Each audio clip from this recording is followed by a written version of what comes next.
Olá, meu nome é Marcela Luz e a nossa aula de hoje vai ser sobre prismas e cilindros.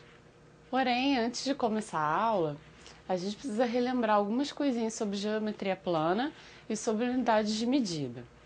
Então vamos lá, o que a gente precisa saber antes de começar essa aulinha? Área do retângulo, né? Ah lá, base vezes altura, né? Todo mundo lembra dessa forma.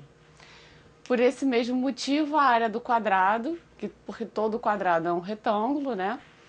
Sendo base vezes altura, só que a base e a altura do quadrado são da mesma medida, né?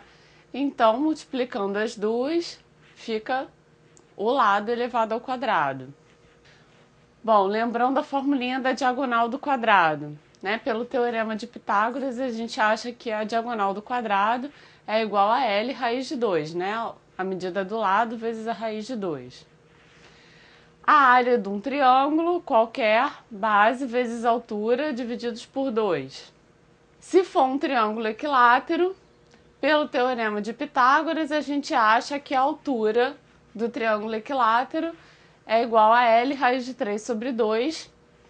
E a área de um triângulo equilátero é L ao quadrado raiz de 3 sobre 4. O hexágono é a apótema do hexágono. O que é o apótema? A apótema é essa linhazinha que sai do centro do hexágono e bate exatamente no ponto médio de um dos lados. Então, isso é o apótema. Repara que a gente pode dividir um hexágono em 6 triângulos equiláteros, como está aí na figura. E aí, se esses triângulos são equiláteros, o apótema do hexágono vai coincidir com a altura do triângulo equilátero. Então, o apótema de um hexágono tem a mesma fórmula da altura de um triângulo equilátero, que vai ser L raiz de 3 sobre 2. E a área do hexágono vai ser 6 vezes a área de um triângulo equilátero. Então, a área do hexágono vai ser 6 vezes L2 raiz de 3 sobre 4, simplificando 6 com 4, tenho que a área do hexágono é 3L2 raiz de 3 sobre 2. Bom, lembrando também como a gente calcula o comprimento da circunferência, né? A fórmula do comprimento da circunferência, que a gente também pode chamar de perímetro da circunferência, é igual a 2πr. Lembrando que o π é igual a 3,14, certo? E a área do círculo vai ser πr ao quadrado. Vamos falar agora rapidinho sobre unidades de medida. Né? Lembrando que 1 metro é igual a 10 decímetros igual a 10 centímetros. E aí, com metro quadrado, eu vou ter que colocar 2 zeros em cada casa, né? Então, vai ficar 1 metro quadrado igual a 100 decímetros quadrados, que é igual a 10.000 centímetros quadrados. Com a medida cúbica, eu tenho que colocar 3 zeros em cada casa. Então, vai ficar 1 metro cúbico igual a 1.000 decímetros cúbicos, que é igual a 1 milhão de centímetros cúbicos. Lembrando também que 1 decímetro cúbico é igual a 1 litro. Daí a gente consegue pular da tabela de metros para a tabela de litros, né? Isso vai ser útil quando a gente for calcular o volume. Bom, então vamos começar o nosso tema de hoje, né? Os prismas, eles estão presentes o tempo todo nas nossas vidas. Mas é possível que você nunca tenha reparado nisso, né? Você, por exemplo, já percebeu que um dado perfeito é um cubo? E a caixa que a gente recebe a pizza? Já notou que ele é um prisma hexagonal? E o Toblerone? Delícia de prisma triangular! Assim como os prismas, os cilindros também estão por toda parte. Nas canecas, nas piscinas, no vidro de shampoo, viu? Para a gente entender melhor como que funcionam esses objetos, a gente vai aprender os conceitos importantes sobre faces, arestas, superfícies, volume do prisma e dos cilindros também.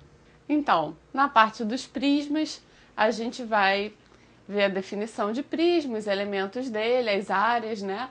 Área da base, área lateral, área total e o volume dele. Para os cilindros não vai ser muito diferente não, definição, os elementos, o caso particular, que é o cilindro equilátero, as áreas igualzinho do cilindro, área da base, área lateral, área total e o volume dos cilindros retos.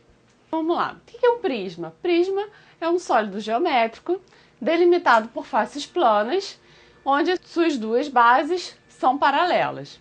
Então tem aí, olha, os exemplos das figuras de prismas. Começando o nosso esqueminha lá, definição de prisma. O que é? É um sólido limitado por faces planas e as duas bases são paralelas. Os prismas, eles têm uma classificação. A gente pode classificar ele quanto ao número de arestas da base. E aí a gente vai ter os prismas triangulares, quadrangulares, pentagonais e hexagonais. O prisma triangular, a base é um triângulo. O quadrangular, a base é um quadrilátero. O prisma pentagonal, a base é um pentágono. E o prisma hexagonal, adivinha? É um hexágono a base, né? Então, continuando o nosso esqueminha, colocando a classificação pelo número de arestas da base, os triangulares, base triângulo, quadrangular, base quadrilátero, pentagonal, base um pentágono, hexagonal, base um hexágono. A gente também pode classificar um prisma quanto à inclinação das arestas laterais. Ele pode ser um prisma oblíquo, onde as arestas laterais são oblíquas à base, assim, esse meio tortinho aí. E os prismas retos, que as arestas laterais são perpendiculares à base, ou seja, formam ângulos de 90 graus com a base. Aqui cabe dizer que a gente vai estudar os prismas retos, né? São os mais comuns que a gente vê nos livros e tal, que cai no vestibular. A gente vai se prender só aos prismas retos. Então, continuando o nosso esqueminha lá, a classificação quanto à inclinação das arestas laterais, tem os oblíquos, que as arestas laterais são oblíquas à base, e os retos, que as arestas laterais são perpendiculares à base. Então, começando, os elementos de um prisma reto. Olha lá, são as faces, né, da base, olha, essa de cima e a de baixo, né, paralelas, tá vendo? Os vértices, que é o encontro de duas arestas, né, aí nesse prisma quadrangular que a gente está vendo aí, a gente vai ter 8 vértices, né? 4 em cima, tá vendo? 4 embaixo. Ou então você pode dizer que são 4 de um lado, 4 do outro. São os mesmos vértices, certo? As arestas laterais, que são o quê? As linhas que formam o contorno lateral do prisma, né? Nos prismas retos, o que vai acontecer? Essa aresta lateral vai ser do mesmo tamanho da altura, tá? As faces laterais, que são as faces, né, esses retângulos aí que formam o prisma, o contorno dele, a lateral dele. E a aresta da base, que são essas linhas aí que formam as bases, né, tanto embaixo quanto em cima. Repara que todas as faces laterais dos prismas retos são retângulos, olha lá. Tanto triangular, quadrangular, pentagonal e hexagonal, repara que todas as faces laterais de todos eles são retângulos. Bom, então continuando aí o nosso esqueminha, olha, os prismas retos, coloquei os elementos dele aí embaixo, ó. Os vértices, as arestas da base e a lateral, e as faces também da base e da lateral, que é igual à altura. Bom, um caso particular de prismas quadrangulares, né, são os paralelepípedos. O que é isso? Paralelepípedo é um prisma triangular que a base dele é um paralelogramo. Lembra paralelogramo? Que a gente desenha assim, essa figura tortinha, como tá vendo aí nesse da direita, né? A base é esse tortinho aí.